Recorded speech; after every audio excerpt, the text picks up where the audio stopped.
আসসালামু আলাইকুম, আপনারা সবাই কেমন আছেন? আলহামদুলিল্লাহ আমি ভালো আছি। তো আমি এখানে মাংস রান্না করব, তার জন্য আলু ভেজে নিলাম। একটু লাল হলে আমার আলুটা হয়ে যাবে। আমার ভাজা হয়ে গেছে, এখন আমি তুলে নেব সম্পূর্ণ আলুটাকে।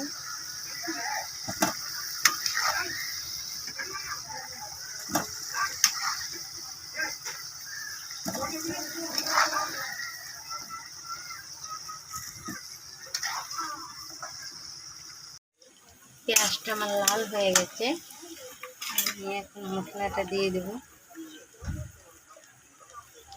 তো একটু দেব মরিচ বাটা, আদা রসুন বাটা,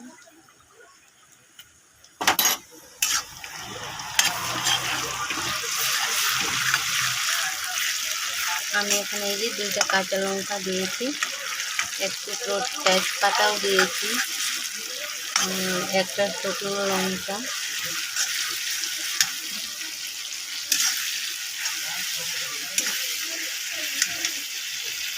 এই জলটা আমি ডালে ঝরিয়ে নিয়েছি।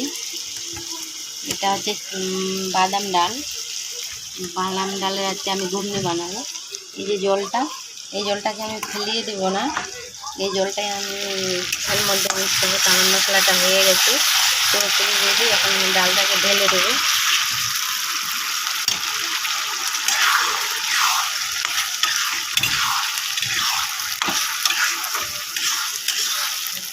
মশলাটার সঙ্গে ডালটাকে ভালো করে কষিয়ে নেব।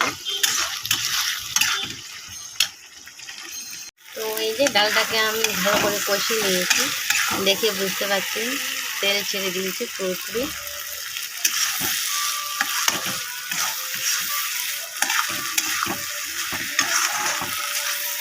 আমি এরপর যে জলটা দিয়ে দেবো, এই যে যেটা রেখেছিলাম সম্পূর্ণটাই দিয়ে দিলাম। আমাকে যতখানি লাগবে আমি রাখবো, বাকিটা শুকিয়ে দেবো।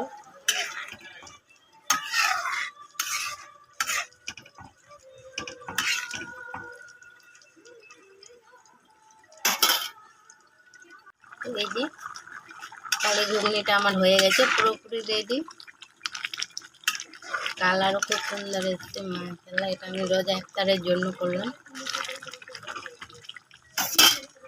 আর এই পর্যায়ে আমি একটু গরম মশলা দিয়ে দেবো। এটা হচ্ছে ভাজা গুঁড়া, আমি বাড়িতেই করেছি। গরম মশলা, জিরা, ধনিয়া পাউডার একটু আমি দিয়ে দিলাম।